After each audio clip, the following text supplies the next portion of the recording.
Hey everyone, my name's Will.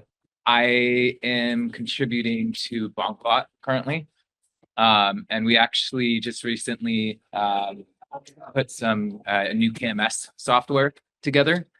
We're using TPM on a hardware security module on a dedicated server. So I'm going to go into like a little bit of that. It's a little bit different than TEES, but pretty analogous. So yeah, but this right now on Bangkok, we have about 400,000 wallets that are actively used. And we're in production now. So 30% of our users are actually using this currently. And we're seeing extremely low latency. So previously, when we were doing a different KMS that was not in a trusted system like this, we were seeing about the same latency. So we're able to get full signatures for wallets in under 20 milliseconds end to end. So this is extremely fast. We tend to believe that exchanges like Coinbase and others should be following this mechanism, this methodology. It sort of fits into the whole idea of not your keys, not my wallet kind of thing. So one thing I like to say that I'll go into the architecture and everything, but first, we like to weaponize meme coins for innovation. So, you know, a lot of innovation typically comes from the realm of unacceptable. So, porn with payment rails, Silk Road on crypto, and meme coins have actually been pushing the envelope on low latency, high speed applications, like tremendously, right? This is one of the huge things that's been happening on Solana, as an example.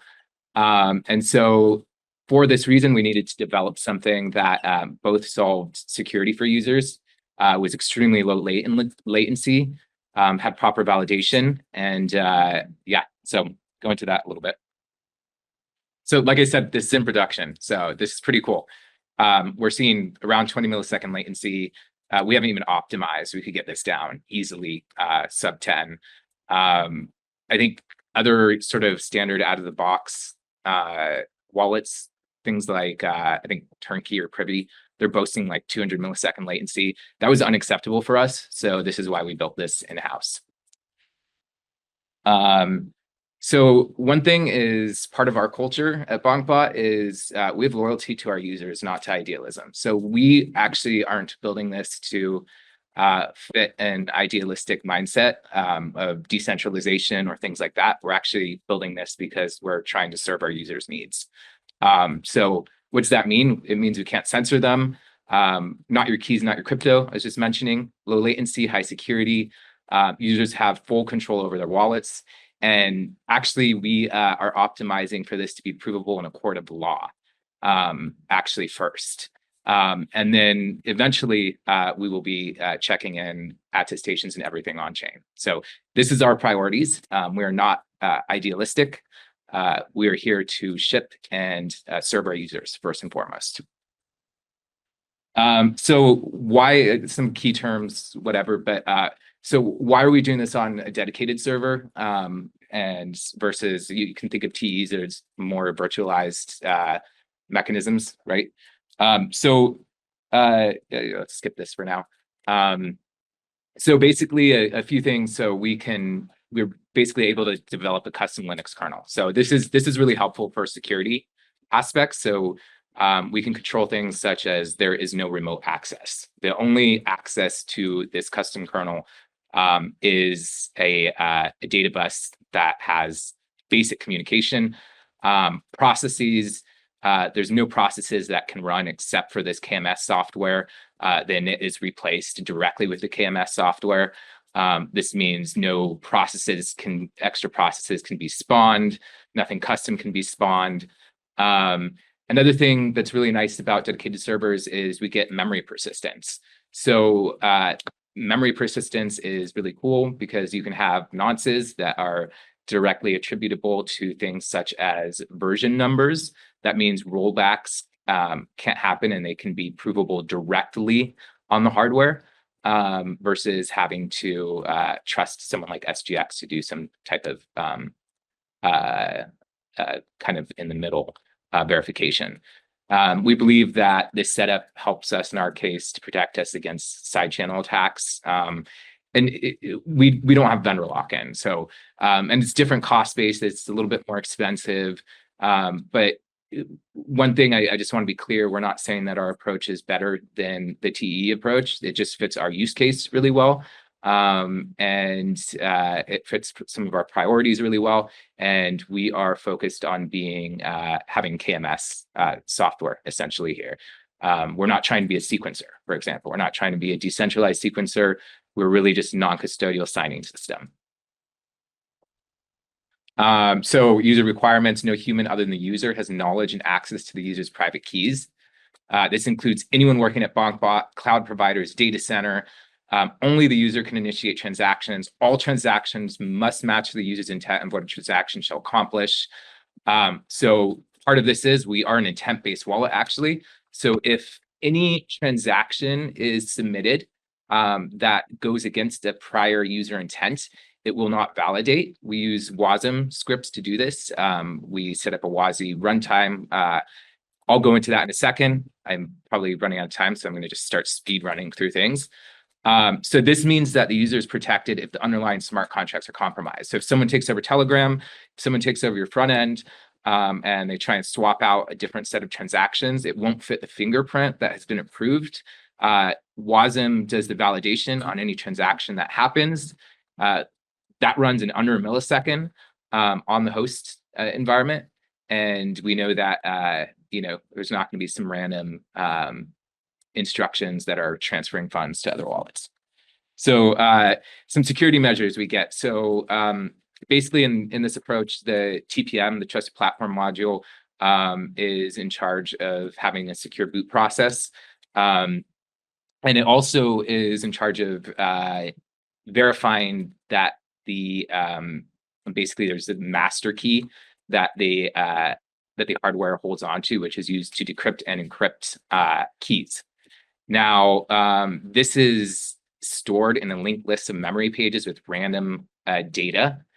This means that if someone somehow is able to get a hold of the actual hardware and do memory scanning, they're going to run into bandwidth and timing problems. It's very, very hard. No remote connections. RAM is fully encrypted. Power management functions are disabled. When a signature is requested and the user's private key is basically in memory for just the signature and immediately deleted from memory. So basically it only exists for the time it takes to calculate the signature. These are all security measures that we essentially have in place. We also believe that getting remote access to a machine is way more likely than getting physical access to a machine. If you can get into a data center and you can get through all like anti-tamper resistant measures and break into a machine and get access to it, you can steal whole banks. So we actually think it's way more important to protect against software attacks and side channel attacks. So yeah, a lot of questions. I just kind of mentioned this. So that's why we really like the dedicated system. And as I was mentioning, software attacks are much more dangerous. They leave less traces. They can be undetectable. A lot of different things there. So yeah.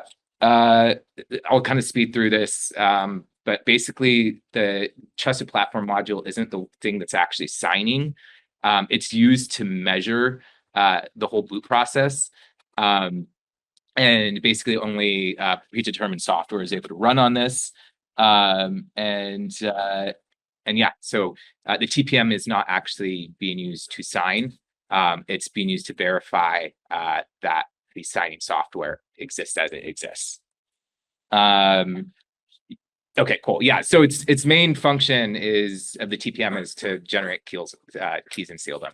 So I'm almost done here. Attestation protocols, they're different than if you're doing TDX through a hosted service. they're interactive, but you get direct provability from the machine. It decreases some of the centralization choke points for attestations. So that's another interesting feature. I'll just speed through that. And then as I was mentioning, we're running a sandboxed WASM targeted environment. And this is what is used to make sure that no new instructions or transactions that are outside of the user's interests are generated. So it makes sure that there's no transfer of funds to anything that is not a PDA derivation of the user's public key. If someone gets a hold of our fee wallet, there is a max extractionary amount that can be taken. We have prevention measures against low liquidity pools being used to drain your funds, other things like that.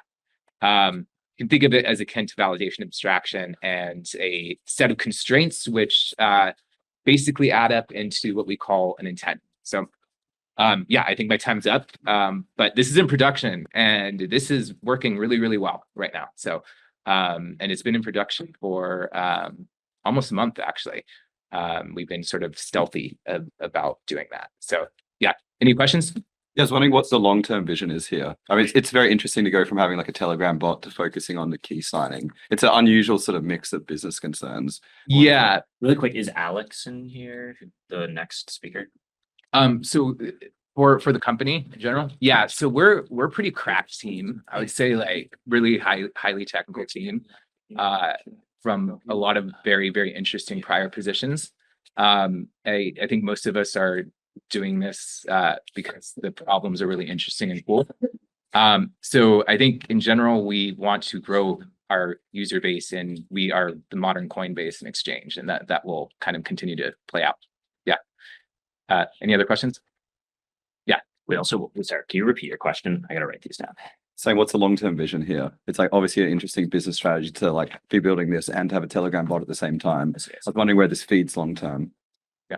If somebody wanted to build a competitive product towards yours, what would be like ballpark cost of operation?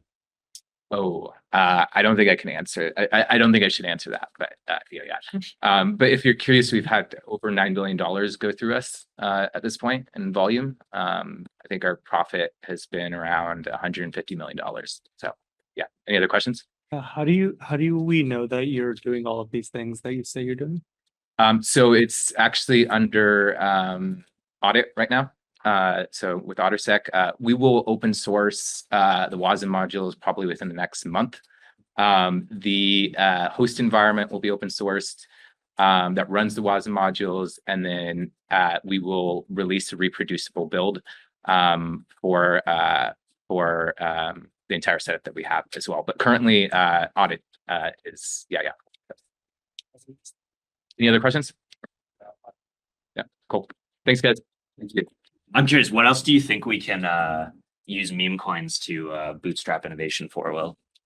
I think basically everything. I think it's the modern, like, I think it fits into Solana's vision, being the modern NASDAQ. So it's just the lowest latency, like high volume thing. And that's going to push innovation both on like the wallet level, both on even on the decentralization side. Like this is an example, like we're kind of forced into doing this, but it's a cool problem. Yeah, I think it's just modern terminals, modern exchanges, it's going to be pretty cool. So meme coins is like raw capitalism with no pretense of product or anything else. No, I fit into NASDAQ. I'd say markets. It's fast markets, definitive financial experiences. It's just a preview of that. I also think that it's much better than a lot of the VC direction, because I think that right now, at least, the playing field is more evened out. If you're technical and you can write some scripts, I think you can do a lot better than a lot of token launches that are happening. So I think it's moving more in the direction of ICOs, open systems. I really like that. I find that very interesting. You think ICOs are coming back? Yes, 100%. Yes. Why would someone invest in an ICO when they can get a 5x if it is so much? There's only a limited number of people that can do that. And I think a lot of people aren't being fooled by it anymore, right? So a lot of people just aren't buying into these tokens that are coming out of the gate with market maker at like a 200x valuation. It's like, like I'm going to buy into that, and I think the market's getting smarter. That's it. Yeah. Yeah. Which is why I think ICOs are coming back.